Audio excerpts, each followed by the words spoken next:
Ayan, nandito kami sa labas. Tingnan mo yung aking salbabida, malaki na kaya.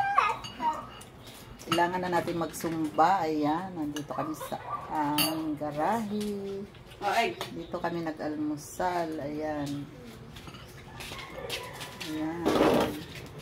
Ayan yung aking mga kasama. Ayan. Ayan. Asa na si Kulot? Ayan ang aking apong si Kulot. Hi, bebe! Ayun, si Kulot. O, palakad-lakad. Oh. Hi! Ay! Hi, si Kulot. Oh, nakita niya yung sarili niya. Oo, kaya tuwang-tuwa siya.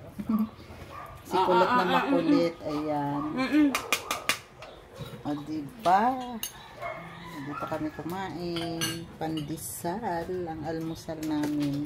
With scrambled egg. At saka, ayan, ako gatas. Nagsawa na ako sa kape.